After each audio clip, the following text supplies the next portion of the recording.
PDIP kan udah cukuplah 2 periode ini berkuasa. Jangan lagi berkuasa lebih.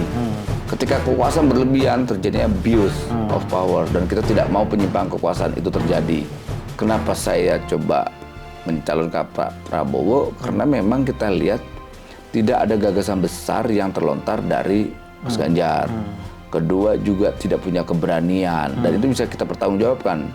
Soal kemiskinan memang saya tidak mampu. Artinya apa? Orang ini memang tidak layak untuk mimpin. Orang sudah diungkapkan kok. Nah artinya kalau seandainya kita masih memilih dia, yang salah kita dong.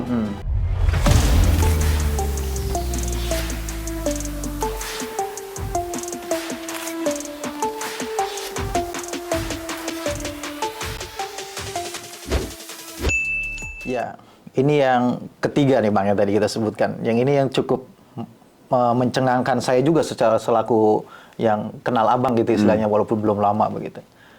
Pak Jokowi itu kan secara kasat mata kita melihat sebegitu dekatnya dengan calon merah begitu ya. Sampai pada saat pengumumannya pun satu mobil kemudian satu pesawat begitu ya. Nah, tiba-tiba Bang Noel selaku yang kita katakan tadi dekat dengan Pak Jokowi itu memilih untuk tidak berada di barisan merah melainkan memilih untuk ke putih gitu Bang. Apa ya Bang? gini Alasan, Bang? pertimbangannya. PDIP kan udah cukuplah 2 periode ini berkuasa. Jangan lagi berkuasa lebih. Tadi dari awal apa yang saya sampaikan. Ketika kekuasaan berlebihan terjadinya abuse of power dan kita tidak mau penyimpangan kekuasaan itu terjadi. Apalagi PDI kan Partai Demokrasi Perjuangan. Dia paham sekali tentang ideologi perjuangan, ideologi demokrasi. Artinya PDIP harus mengedukasi tentang demokrasi, substansi demokrasi itu.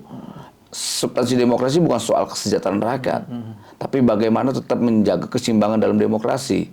Tidak boleh terlalu absolut dalam demokrasi.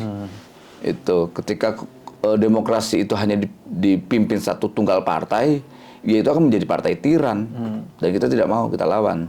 Selain alasan itu, mungkin alasan ideologis atau cita-cita yang ingin dicapai, apa Bang? Atau Abang pernah menyebut dalam media, kalau saya tidak salah nih ya, mungkin koreksi, untuk calon yang diajukan oleh Merah itu, Abang bilang kalau tidak salah tidak mempunyai ide gagasan begitu.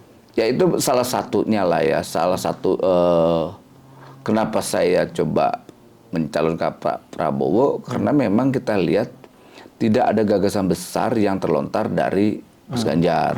Kedua juga tidak punya keberanian dan itu bisa kita pertanggungjawabkan.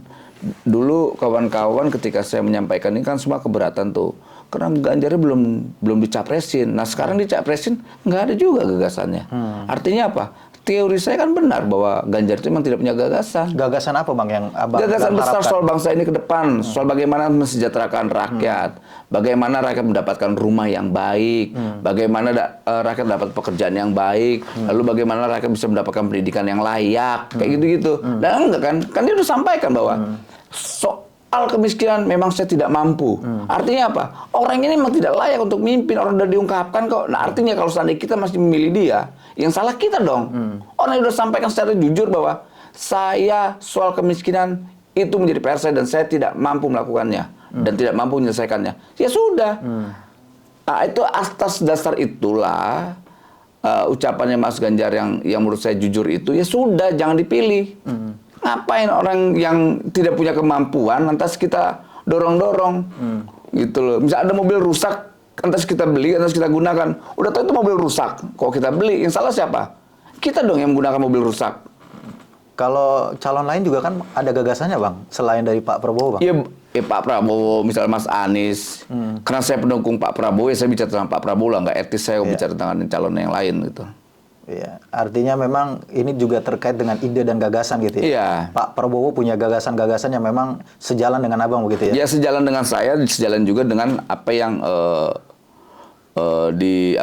diinginkan Pak Jokowi gitu loh, soal tentang misalnya IKN, kemudian soal pertahanan, kemudian soal kesejahteraan, soal melawan korupsi, kayak gitu-gitu itu selaras saya lihat ada sebuah kesamaan dan saya yakin sekali Pak Prabowo ini akan meneruskan legasi Pak Jokowi, gitu.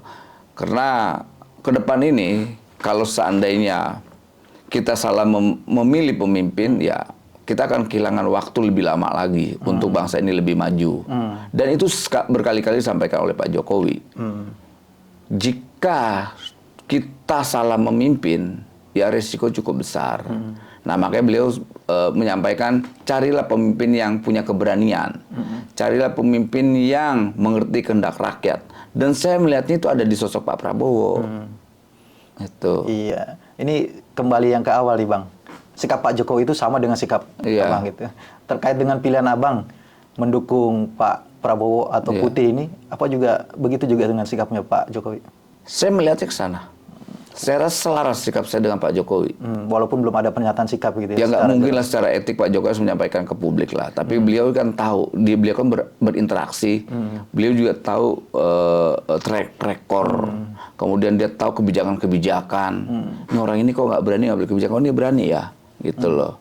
Jadi ya Pak Jokowi itu punya standar lah, punya standar dan punya parameter tersendiri dalam mendukung kepemimpinan nasional. Ini kan bukan soal kekuasaan Pak Jokowi.